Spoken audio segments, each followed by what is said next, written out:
Kementerian Pariwisata dan Ekonomi Kreatif menyatakan hingga saat ini belum ada arahan resmi terkait dengan penutupan destinasi wisata di tengah lonjakan kasus Omikron di Indonesia. Kemenparekraf meminta kepada para pelaku pariwisata dan ekonomi kreatif senantiasa meningkatkan protokol kesehatan.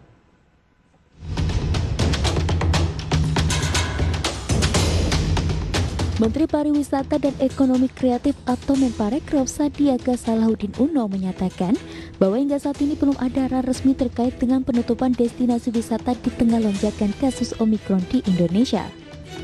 Sandiaga mengatakan agar mencegah terjadinya semakin melonjaknya Omikron di wilayah pariwisata, maka pihaknya meminta para pelaku pariwisata dan ekonomi kreatif senantiasa meningkatkan protokol kesehatan. Selain meningkatkan 3M, memakai masker, mencuci tangan dan menjaga jarak, dan 3T tracing, testing, dan treatment, penggunaan aplikasi Peduli Lindungi juga terus digalakan terlebih di tempat-tempat wisata atau hiburan lainnya. Seiring dari peningkatan Omikron, tentu 3 hal utama yang sektor parekraf mesti ikut berpartisipasi. Pertama adalah tentunya peningkatan protokol kesehatan, 3M dan 3T. Yang kedua adalah vaksinasi, kita harus mulai siapkan booster untuk para masyarakat pelaku parekraf. Dan yang terakhir juga kita harus bantu sosialisasi dan edukasi masyarakat agar tetap mengikuti tentunya perkembangan ini dan disesuaikan. Karena jumlah kasus akan meningkat secara tajam, namun diharapkan tingkat dari keterhunian rumah sakit dan juga tingkat dari kematiannya akan jauh lebih rendah dibanding kasus COVID-19 Delta. Jadi intinya kita harus tetap waspada, kita harus tetap hati-hati tapi tidak perlu panik. Seperti diketahui berdasarkan riset dari para epidemiologi, Indonesia diprediksi akan kembali mengalami lonjakan kasus COVID-19 pada Februari hingga Maret 2022. Pemerintah mengimbau agar tetap berhati-hati namun tidak perlu panik. Dari Jakarta, tim liputan IDX Channel. Untuk membahas tema menarik selanjutnya terkait dengan jaga denyut pariwisata di tengah lonjakan Omikron, kita sudah tersambung melalui Zoom bersama dengan Ibu Pauline Suharno. Beliau adalah Ketua Umum DPP Astindo atau Asosiasi Travel Agent Indonesia. Ya, selamat pagi Ibu Pauline. Selamat pagi. Ya, apa kabar? Alhamdulillah baik Bu, salam sehat ya Bu. Puji Tuhan, tetap sehat. Baik, terima Tetap kasih atas waktu yang disempatkan. Ini lagi-lagi Bu, Omikron. Setelah kemarin kita nampaknya siap-siap nih industri pariwisata mau bergerak lagi, mau bangkit lagi, tiba-tiba ada Omikron masuk, kemudian lonjakannya pun masuki akhirnya gelombang ketiga dari COVID-19 di Indonesia. Bagaimana kondisi dunia pariwisata kalau kita lihat dengan saat ini, Ibu Pauline? Sebetulnya kalau travel agent, industri pariwisata secara keseluruhan tuh kita tuh harap-harap cemas ya. Kita tuh dari tahun lalu udah mulai optimis nih. Namanya travel agent, namanya pariwisata kan denyut nadi kita tuh semangat karena travel itu kan passionnya kita ya. Betul. Jadi dari tahun lalu sales udah mulai ada nih, udah mulai terlihat, transaksi udah mulai membaik dan kenaikannya itu konsisten walaupun belum terlalu signifikan. Nah, makanya kita pun berani nih pas lagi waktu akhir tahun lalu kami berani mengadakan acara Astindo Virtual Travel Fair dan rencananya bulan Maret ini pun kami akan mengadakan acara Astindo Hybrid Travel Fair, jadi online dan juga offline. Sebagai pengusaha dan asosiasi kami berusaha think positif karena kan Omikron ini gejalanya terlihat lebih ringan dan kemudian dari beberapa kasus yang kita lihat negatifnya pun lebih cepat gitu. Kalau dulu yang kasus-kasus COVID sebelumnya Delta itu kan dari 14 sampai ke 21 hari baru negatif. Nah, kelihatannya yang Omikron ini kan dalam jangka waktu 7 sampai 10 hari sudah negatif dan relatif dengan gejala ringan. Sehingga untungnya adalah pemerintah ketika menerapkan PPKM level 3 tidak diiringi dengan pembatasan perjalanan keluar kota maupun keluar provinsi. Sehingga overall dari sisi perjalanan walaupun menurun tapi masih ada pergerakan masyarakat. Sejauh mana penurunannya Bu kalau boleh tahu begitu? Karena Anda katakan tadi di November setelah ada pameran begitu sudah mulai ada lagi geliatnya tapi dihajar lagi sama Omikron. Lantas apakah penurunannya akan kembali seperti sebelumnya atau bagaimana? Hopefully enggak ya. Sebenarnya Oke. kan memang kalau bulan Januari Februari itu bisa dibilang dari sepanjang sebelum pandemi pun bulan Januari dan Februari itu adalah low season. Oke. Jadi kebanyakan yang berangkat itu memang adalah memang bisnis trip atau insentif grup itu kan rata-rata mencari harga yang lebih ekonomis sehingga mereka berangkat di bulan-bulan sepi seperti bulan Januari dan Februari. Jadi kalau kita melihat data-data dari tahun-tahun sebelumnya, contoh tahun lalu aja ketika pandemi pun bulan Januari Februari itu penjualannya travel agent hanya mencapai 155 miliar per bulan. Sementara di bulan-bulan berikutnya Maret sampai ke November itu mencapai 300 sampai 800 miliar. Jadi memang Januari Februari bisa dibilang bulan-bulan yang lebih sepi dibanding bulan-bulan lain. Oke, itu lebih kepada karena seasonal ya, bisa dikatakan begitu ya. Baik, tapi kalau kita lihat dengan tadi sudah disampaikan Pak Menparekraf begitu bahwa tidak ada arahan nih untuk menutup kawasan-kawasan pariwisata begitu. Menurut Anda ini sudah satu kebijakan yang ideal dan tepat begitu, Bu Pauline? Sangat, kalau menurut kami ya dari sisi pengusaha ya, Kemenparekraf RI itu kan dari sudah bersusah payah membuat berbagai macam aturan, kemudian sertifikasi CHSE, cleanliness, health, safety, environment, sustainability. Kita nih pemangku kepentingan di sektor pariwisata sudah bleeding loh selama 2 tahun. Dan kita ketahui bersama bahwa pariwisata ini punya multiplier effect, dampak berganda, dan dapat menggerakkan perekonomian masyarakat di destinasi. Jadi kalau menurut kami ya memang sebaiknya jangan ditutup, tetapi lebih diperketat, dibatasi dan lebih prokes ya, lebih ketat untuk protokol kesehatan. Masyarakat setempat dan juga pengunjung pun harus sangat bekerja sama untuk mentaati setiap peraturan yang telah dibuat. Karena kalau kita sendirinya abai, tidak patuh dan menganggap remeh, akhirnya kalau sampai kasus COVID-19 ini melonjak lagi kan kita juga semua yang rugi. Itu dia, Astindo sendiri ikut terlibat di dalamnya dalam penegakan protokol kesehatan, mengingat kan pasti akan banyak orang yang menggunakan jasa travel agent begitu ya dari Astindo sendiri yang akan bepergian ke daerah-daerah wisata tadi. Sehingga mereka terjaminlah bahwa tidak akan tertular begitu ya, Bu Pauline. Iya, jadi ketika kami menggunakan vendor-vendor untuk membuat paket perjalanan pun kami selalu mengingatkan bahwa itu harus mematuhi protokol CHSE, kemudian hotel ataupun restoran, kemudian atraksi yang dikunjungi itu semuanya harus sudah memenuhi sertifikasi CHSE. Dan kita kerap kali mengingatkan kepada tamu-tamu kita untuk selalu taat pada tour leader ataupun tour guide yang memang sudah mengetahui protokol kesehatan yang tepat. Baik, kalau kita lihat dari sisi daerah wisata begitu, kalau berdasarkan Anda lihat tadi, wisata mana saja atau daerah mana saja yang saat ini masih menjadi primadona? Pastinya Bali ya, Jogja, kemudian Belitung juga dan Bandung. Nah, memang kan berdasarkan hasil survei yang kami buat terhadap para penumpang, terhadap para konsumen kami, sekarang ini yang masih bisa melakukan perjalanan itu kan bisa dibilang yang masih punya uang dan masih punya waktu, keleluasan waktu untuk melakukan perjalanan.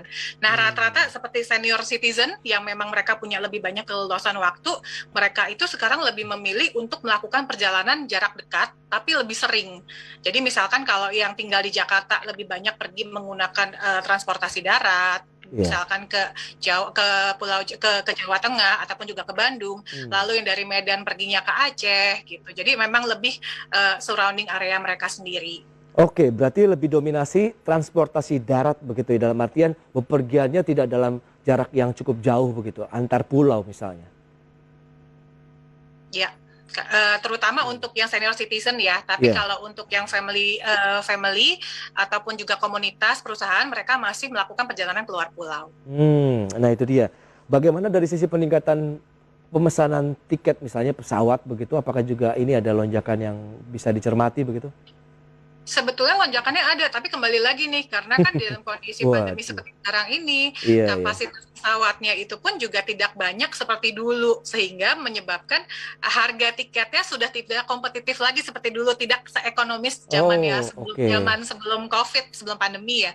Jadi seperti contoh nih, Jakarta ke Bali, kalau dulu pada banting-bantingan harga kan, Everyone Can Fly dari mulai 600.000, 700.000 sudah bisa terbang sampai ke Bali. Nah sekarang harga tiket ke Bali itu rata-rata di atas 2,8 juta. Jauh Jadi banget. tidak ada lagi harga-harga subklasis. Iya. Nah menyikapi kondisi seperti ini perlu strategi khusus nggak dari Astindo Ya, pemerintah secara resmi telah membuka pintu penerbangan internasional bagi warga negara asing menuju Bali. Dibukanya penerbangan ini diharapkan menjadi momentum awal untuk mendongkrak perekonomian Bali. Ya, selain itu kebijakan tersebut diharapkan bisa menjadi momen kebangkitan kembali pariwisata di Indonesia. Meski demikian, pemerintah tetap memberlakukan persyaratan ketat bagi wisatawan mancanegara yang ingin berkunjung ke Bali. Seluruh pelaku perjalanan luar negeri wajib menunjukkan kartu atau sertifikat vaksinasi minimal 14 hari sebelum keberangkatan. Kemudian menunjukkan hasil negatif tes PCR dari negara asal maksimal 2 kali 24 jam sebelum keberangkatan. Tidak hanya itu, setelah sampai di Bali, wisatawan juga wajib menjalani karantina sesuai dengan ketentuan pemerintah Indonesia. Tujuan kami adalah dia agar experiencing.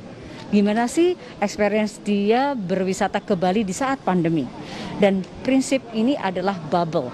Jadi bubble mereka datang tentu dengan pre-departure ada syarat-syaratnya ya.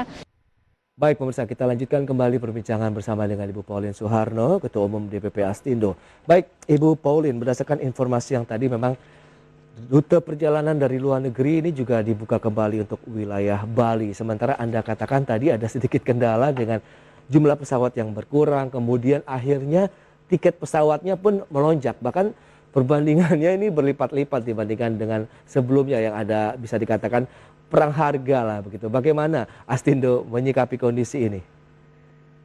Nah, jadi memang yang bisa berangkat itu bisa dibilang sekarang bukannya seperti zaman dulu ya. Kalau dulu ada long weekend, ada harga tiket murah, orang langsung bisa berangkat, booking tiket segala macam. Memang kondisi sekarang berbeda. Makanya apa yang dari Astindo lakukan adalah kami berupaya untuk berkolaborasi dengan berbagai stakeholder seperti dengan bank, penerbit kartu kredit, dan juga marketplace, di mana kita tahu ya mereka ini kan masih punya uang untuk melakukan promosi, marketing promotion. Jadi kita dibantu oleh mereka mengkoreksi harga, mereka berikan diskon, mereka berikan cashback, sehingga harga-harga yang tadi itu mahal berkali-kali lipat bisa dibantu dikurangi, disiasati dengan diskon-diskon atau cashback dari rekanan kami. Oke, tapi dengan informasi yang tadi disampaikan begitu, Bali lagi-lagi ini dibuka untuk wisatawan asing, sementara Indonesia pun yang wisatawan domestiknya masih banyak yang berkeinginan ke Bali. Bagaimana Anda melihat dari kondisi pariwisata di Bali nantinya? Kalau menurut kami sebetulnya ini wisatawan Nusantara tuh benar-benar wisatawan domestik ini potensi yang luar biasa. Kita lihat di negara lain ya seperti di China, Rusia atau Amerika, mereka mengalami penurunan penerbangan domestik selama masa pandemi. Tetapi dalam waktu 1 tahun mereka itu sudah bisa mengembalikan banyaknya penerbangan domestik, banyaknya orang yang melakukan perjalanan domestik, bahkan lebih daripada sebelum pandemi, karena jumlah orang mereka pun juga banyak sekali. Dan sebetulnya Indonesia ini termasuk dalam 10 besar negara dengan jumlah penerbangan domestik, pergerakan domestik paling banyak. Sehingga seharusnya wisatawan domestik, wisatawan Nusantara ini bisa dimanfaatkan untuk melakukan perjalanan domestik sehingga juga menggairahkan pariwisata Nusantara.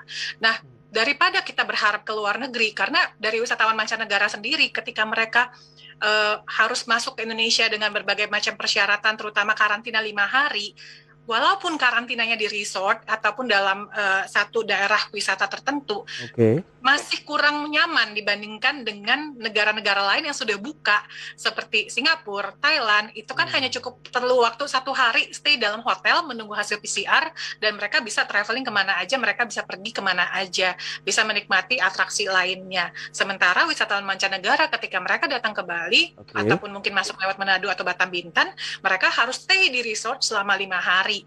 Sekarang wisatawan mancanegara ini kan punya tipikal yang beda-beda ya. Kalau bule mungkin suka-suka aja nih, senang-senang aja tinggal dalam resort seharian, baca buku di pinggir kolam renang. Tapi kan wisatawan Asia tidak seperti itu. Beda-beda berarti ya memang karakteristik dari wisatawan asing itu. Tapi kalau kita lihat Bali, kemudian Mandalika yang lagi hot sekarang ini akan digelar MotoGP. Bagaimana Anda melihat sendiri ini kan? Apakah ada peningkatan pemesanan tiket yang menuju ke arah Lombok dan sekitarnya kaitannya dengan MotoGP Mandalika? Sangat banyak sekali, mulai dari persiapannya, kemudian bulan Maret ini bahkan kami mengharapkan sebetulnya akan ada extra flight yang disediakan oleh maskapai penerbangan. Kalau dari pantauan kami sendiri, semua tiket penerbangan untuk tanggal 18 ke 21 itu sudah penuh. Jadi harapan kami sih sebenarnya akan ada extra flight. Kami pun sebetulnya berusaha untuk sudah menjajaki kemungkinan untuk charter flight dari Jakarta, Lombok, Jakarta. Nah, cuma harganya kan pastinya tidak akan sekompetitif jika dibandingkan dengan yang regular flight. Nah itu dia strategi dari teman-teman Astindo sendiri bagaimana begitu? Demand-nya lagi tinggi tapi ibaratnya sarana transportasinya terbatas ini. Betul. Jadi kami juga berusaha menjajaki dengan beberapa partner apakah memungkinkan nih sekarang tiket MotoGP-nya masih banyak, masih puluhan ribu. Sementara akomodasinya tidak ada, terbatas kan akomodasinya. Memang sudah dipersiapkan dengan glamping, dengan homestay, lalu katanya akan ada kapal-kapal pesiar yang masuk atau definisi. Nah, tapi kan itu perlu dikoordinasikan. Sekarang tiket pesawatnya tidak ada, akomodasinya kurang atau yang memadai, kita belum tahu nih apakah akan ada atau tidak. Lalu juga transportasi selama di Lombok itu kan juga akan jadi masalah. Yang saya dapat informasi dari teman-teman Astindo di NTB di Lombok, mereka mengatakan bahwa ini transport Lombok udah habis, mereka pun harus narik kendaraan dari Bali dan harganya tuh fantastis gitu dibandingkan dengan harga apalagi low season. Oke lah, kami mengerti. Cuma ketersediaan semuanya ini kan harus dikoordinasikan jadi satu. Nah, Kemenparekraf sendiri setiap minggu sudah mengadakan rapat sinkronisasi. Cuma ya kita harus cari satu-satu nih mengkoordinasikan. Namanya travel agent kan tukang jahit ya, kita yang harus ambil satu kita jahit jadi satu supaya bisa kita jual, kita tawarkan ke customer. Gitu. Nah, itu yang kami sedang kerjakan sekarang. Baik, bicara mengenai tantangan terbesar begitu yang dihadapi teman-teman Astindo memanfaatkan momentum MotoGP begitu. Karena kan ini tidak boleh dilepaskan begitu saja sebenarnya Bu Pauline. Iya, jadi sampai sekarang pun walaupun dengan kondisi akomodasi di kota atau di Senggigi atau sekitar area Mandalika itu sudah penuh, kami bergeser nih ke Gili Trawangan, kemudian memanfaatkan homestay, tapi tentunya kembali lagi akomodasi itu pun harus kami sortir dulu ya, harus kami cek dulu, kan nggak mungkin kalau orang sudah beli harga tiket MotoGP 2 juta atau 4 juta, tahu-tahu akomodasinya tidak memadai atau tidak genah. Permasalahan di kita kan selalu masalah sanitasi. Kalaupun mereka mau cukup yang bisa tinggal di glamping atau homestay itu kan adalah masyarakat yang cukup punya jiwa adventure ya. Tapi kalau sepengetahuan kami orang Indonesia tuh agak karakteristiknya kita tuh kurang adventure dibandingkan dengan karakteristik negara-negara lain. Yang biasa takut nyamuk, takut WC-nya jorok. Iya ya, kalau di luar negeri kita lihat mereka bahkan pada saat nonton pegelaran begitu ada yang sampai camping semua gitu ya. Camper van kan? Iya. Oke. Nah, kalau misalnya kita bisa memanfaatkan momentum ini kira-kira di Astindo apa yang diinginkan begitu dari peran Kemenparekraf kah atau pemerintah sehingga tadi ada win-win solution-nya begitu? Iya, kalau harapan dari kami sih misalkan tadi kan kita udah tahu nih sekarang tiket MotoGP-nya masih banyak. Berarti kan kita diminta untuk mendatangkan sebanyak mungkin orang ke Lombok, ke Mandalika. Nah, akomodasi bisa sekarang sudah dibantu dengan glamping segala macam, walaupun mungkin kita nggak tahu ya nanti akan memadai atau tidak. Tapi menuju Lomboknya itu, apakah memang ferry-nya ditambahkah dari Bali ke Lombok? Kemudian apakah tiket pesawatnya ditambah kapasitasnya, sehingga kami pun ketika menjual nih nggak bingung. Kan kita maunya kan one stop solution. Travel agent itu kan one stop solution for our customer. Nah, jadi mereka minta tiket kita ada, mereka minta akomodasi kita ada, tiket MotoGP-nya udah pasti ada. Dari teman-teman Explorin kita sudah bicara dan mereka bilang, nih tiket apapun, kelas apapun masih ada katanya. Tolong membantu dijual ya, tapi tetek bengek yang lainnya itu loh yang kita terintilan yang lainnya itu masih tetap harus kita siapkan. Iya, itu dia berarti memang dari si infrastrukturnya yang masih perlu didukung kalau misalnya kita mau benar-benar optimal begitu ya memanfaatkan momentum penyelenggaraan Mandalika MotoGP begitu ya Bu Pauline. Baik, semoga ke depan ada win-win solution dalam waktu yang dekat, mengingat penyelenggaraannya juga sebentar lagi begitu ya. Dan Ibu Pauline terima kasih banyak atas sharingnya tadi, semoga ini juga bisa didengar oleh pemerintah, kemudian tiba-tiba nanti ada mungkin ditambah lagi rute penerbangan regulernya begitu ya Bu ya. Oke. Terima kasih banyak Ibu atas waktunya. Selamat melanjutkan aktivitas Anda kembali. Salam sehat Bu Pauline. Salam sehat.